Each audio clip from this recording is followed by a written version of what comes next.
minute, but the rain gauge at Sky Harbor Airport showed nearly 2 inches of rain has fallen there since midnight, and the effects of that rainfall are being felt all over the valley. We begin our coverage with an Arizona town that definitely didn't need more rain. This is Globe. That whole area, including much of the downtown business district, flooded out by a powerful storm just last month. Globe is about an hour east of the valley. The cleanup's still underway there from that last storm, and many businesses are still closed. So Globe hit again today. We're still working to find the extent of this latest damage, but again, as you're looking at it here, that downtown area again, and you can see that Pinal Creek that runs through Globe overflowing its banks again. US 60 has been closed much of the day just south of the area because of flooding. We have a crew live there. We'll go to them in just a minute. Another community east of the valley was warned they may have to evacuate because of the rising water there. This is Queen Valley. It sits just east of Apache Junction, and Queen Creek runs through this area, home to roughly 800 people.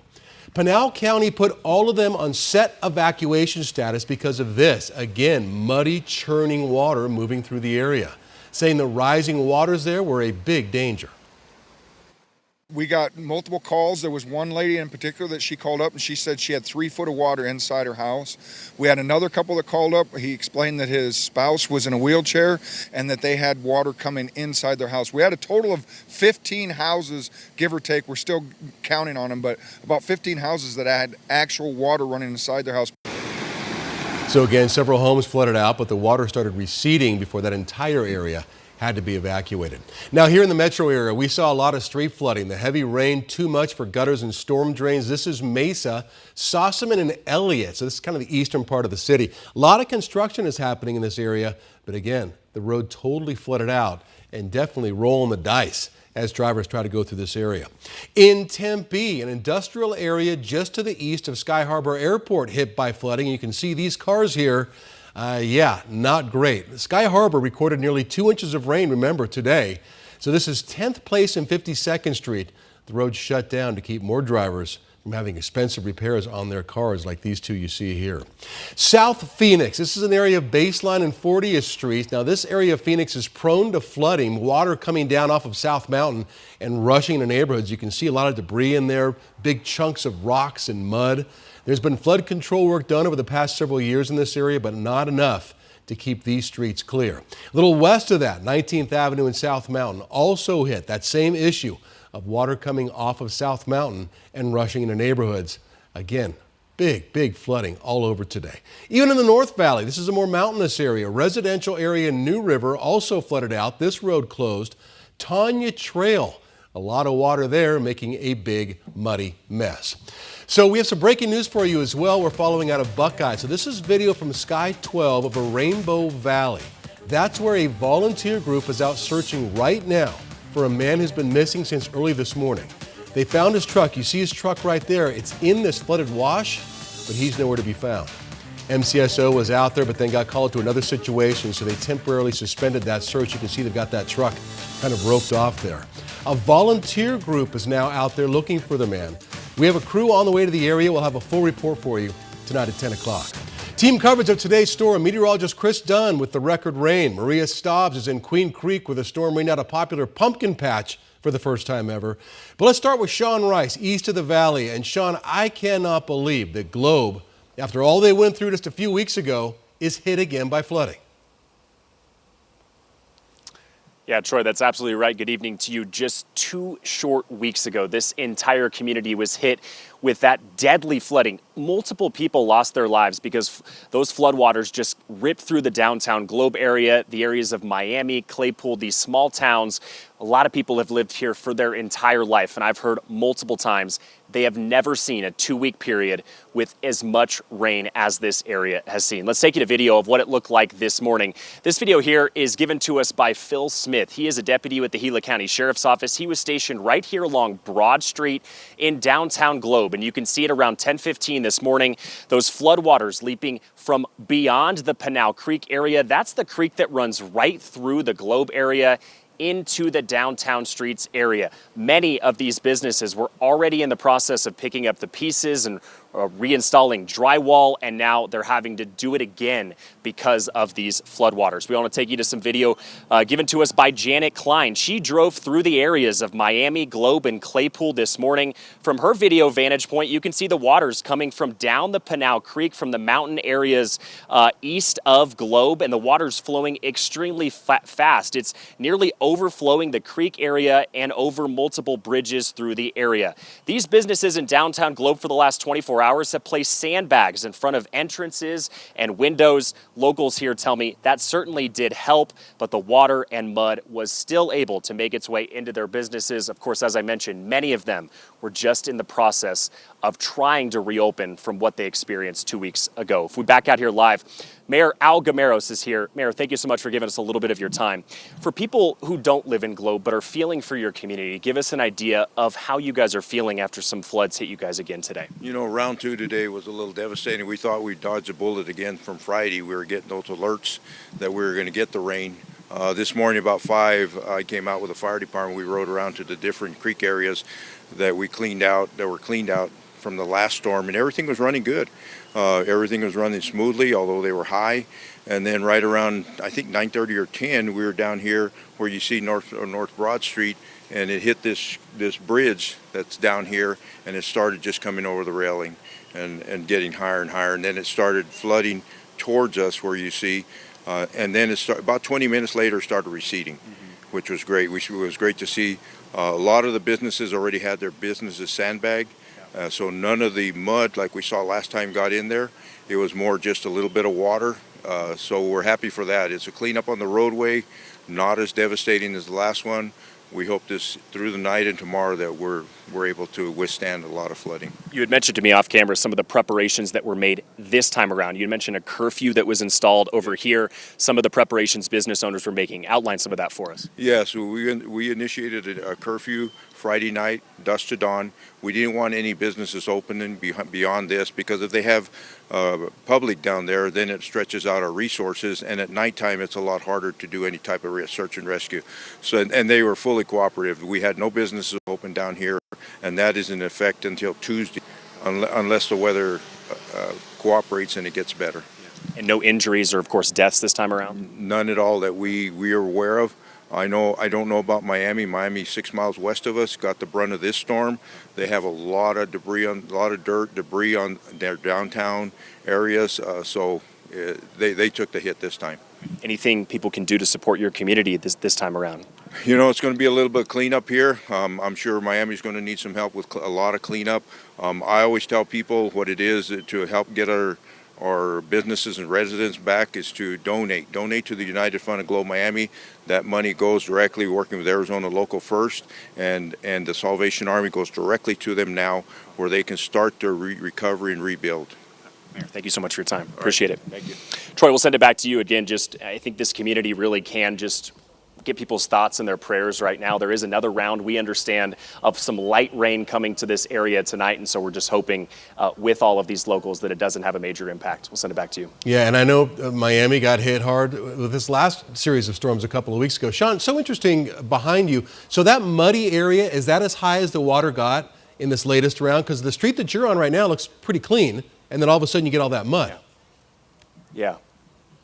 Yeah, it does. And from talking to the locals, the reason that specific street there, that's Broad Street, for about less than a quarter of a mile is the muddy portion, is because the Pinal Creek area runs right through that, right below there. That's a bridge that you have to cross on Broad Street. And so when the water overflows, that's the area that is hit the hardest. Right along this street and east of where we are standing is completely clear. And I think it goes to show that this time around, it was not nearly as bad. Yeah, and the mayor was talking about cleaning out that creek a bit, and maybe that helped as well. So there wasn't as much, debris and things in there to back that water up like there was a couple of weeks ago. All right, Sean, thank you. Nice reporting out there. Yeah. You got some video now of flooding near Mesa Gateway Airport. So again, this is out to the east as well. All these cars kind of moving through, except for that one driver You know, and it doesn't take that much water to get up into your engine. There's so many electrical and so much technology inside your motor anymore that if you get that much water splashed up in there, sometimes you are in some big trouble. All right, Chris Dunn is here now. And Chris, we teased it a little bit, but we're talking about, I mean, you never hear of almost 2 inches of rain at Sky Harbor Airport in one day. Yeah, this was a big deal. 2 weeks ago, we had 1.64. That was a daily record.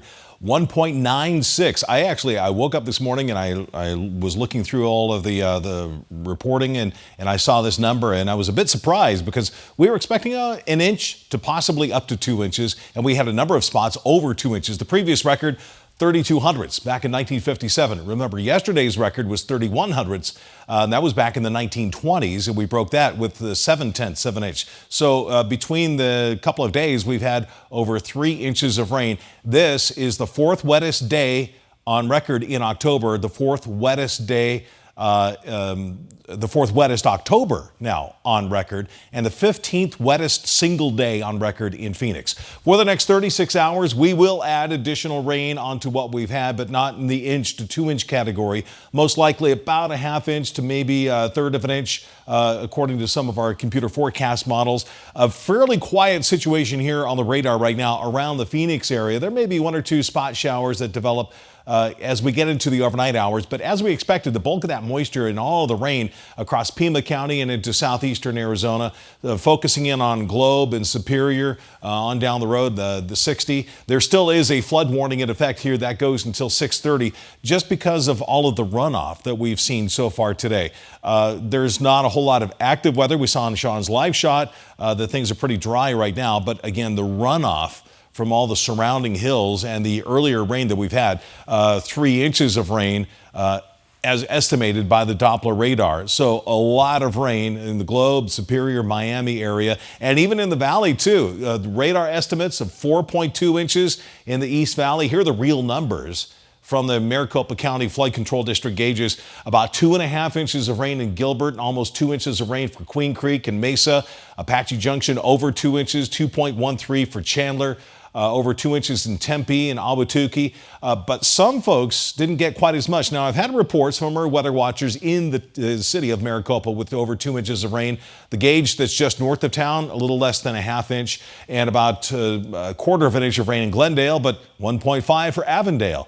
Really kind of hit and miss on the west side, but really affecting the east side communities. You can see that swath of that heavier rain. Here's the projection for what we're going to see through the overnight hours. Again, a couple of spot showers here and there, and generally pretty light amounts. That's what we're expecting. Less than 1/10 of an inch for most of the valley. This takes us through about 8 a.m. tomorrow. But in the afternoon, I think tomorrow afternoon, 11 a.m. till 6 p.m., that's going to be our next opportunity, our last window of opportunity for getting some of this rain with that tropical connection. You could feel the tropical air outside right now. It is just downright muggy. So perhaps up to about a half inch, maybe 3/4 of an inch of rain in some isolated pockets. Most of us will see about 1/10 of an inch to 1/4 of an inch. We'll take you through hour by hour with Futurecast for tonight. And as we go into the overnight hours, this is 10 o'clock tonight. Again, little spots here and there, and we'll see those pop up from time to time. Not the really widespread swath of heavy rain and the crashes of thunder like we've had the last couple of nights. As we go into the morning hours tomorrow, this is 10 a.m. on Monday. And then the afternoon, here it comes. More of these, a little more widespread round of showers and thunderstorms. This is on Monday afternoon, and as we go into Monday evening, things really settling down by 9:30 and 10 o'clock on Monday night. And then on Tuesday, drying, and that begins a drying trend. So scattered showers mainly in the afternoon tomorrow, with a weather impact alert continuing because the flood watch has now been extended until Monday evening. Monday showers, the flood watch remains in effect for the valley until 8 p.m. on Monday. We do have that dry stretch of weather coming up. We'll take a look at the forecast, and a glimmer of hope for sunshine lovers will be coming up. We'll get October back on track, along with cooler than average temperatures. We'll take a look at that forecast in just a few minutes. Troy, back. All right, Chris, we'll see you then. The Schneff Farms family pumpkin and chili party has been a huge valley favorite for decades, but for the first time ever, flooding forced the closure of that very popular event today. Maria Stobbs is in Queen Creek with more on what happened here. I know this has been going on for like 25 years or something, right? And this has never happened before. That's right. This is actually the 29th year that this has happened, and they've never seen flooding like this. Has caused the festival to close. I mean, take a look at all of this flooding from last night's storms. I spoke with the owners who say they've seen rain like this before, and honestly, they actually welcome it because they're a farm and they need the rain. But when it's October and they have their annual fall festival, that's losing customers. That's thousands of people every single day that normally comes to these festivals. But because of safety concerns and even some of these rides at the fun zone that aren't working because of the rain, they're having to close for the first time in 29 years. Now, I want to show you some video of other parts of the festival. You can see the pumpkins in the pumpkin patch are soaked. Even the tables with haystacks are all flooded. Now, the owners tell me that those who did purchase tickets for today are able to transfer those tickets for another day. But for the people who are still showing up, the owners have been explaining the situation to them and even offering them a free train ride around the farm. We're able to connect with those customers that have driven out, and I think it's important to them to know that we care about them and we care about telling them and letting them know that we're closed, and we hope they can come back because it's a great event. The owners are now using the next couple days to figure out where to improve when it comes to future storms to still be able to keep their fall festival running. And now they're expected to open up again on Wednesday. Reporting live in Queen Creek, Maria Stobbs, 12 News. Yeah, Maria, so I saw the pumpkins kind of sitting there in water. Are they worried about losing their pumpkins or some long-term damage to some like the ride behind you or any of that? It doesn't seem like there's any long-term damage, but right now they're figuring out how they can drain these areas in the future so that way there won't be so much flooding next time around. Yeah, and I bet on a Sunday, as we're getting close to Halloween, this would probably be one of their biggest days, I would think. Or getting close to it anyway. Oh yeah, they had dozens of people still coming. We could see people coming in, and some of them are from Flagstaff. They make a whole trip out of this, but they had to explain to them, well, we can keep your ticket for next time and it'll still count. And obviously going down there in the Queen Creek area, did you see other flooding on your way out there? What did it look like out there as you made your way down there to the farm? We did. We saw tons of houses that had flooding in the front yards, different canals that caused flooding. So it's a pretty flooded, soaked area, this part of town. All right. Maria, thank you for the report out there. And of course, we'll have more from Maria coming up and Sean in our later editions. And also Jade Cunningham is working on a weather story for us as well. And that's our later newscast tonight. But let's go ahead and get back out to Chris Dunn, who's going to kind of wrap things up for us, Chris. So, yeah, I mean, you're saying that it looks like it's going to clear out a little bit tomorrow early, but then we can have a whole other round? Yeah, I think in between tomorrow morning and the afternoon, we'll get a little break, a lull in the action. And then the afternoon is going to be the last surge or the last gasp of this tropical moisture for the 1-2 punch from Priscilla and Raymond, two different tropical systems that have contributed to a several-day stretch of some stormy weather here across Arizona. Things pretty quiet right now for most of the valley. All of the stormy action is down here across Pima County, down to the south. There are some hints of some light rain trying to get into the valley, and that's generally what I think we will see for the rest of this evening. Rocky Point getting some of this storm action as well, lifting up to the north and coming out of the Gulf of California. The Gulf waters, by the way, are still in the mid to upper 80s in some cases, so really contributing to this tropical air mass. Dew point is 66. Our current temperature is 80 degrees, relative humidity 62%, almost feeling Florida-like, almost.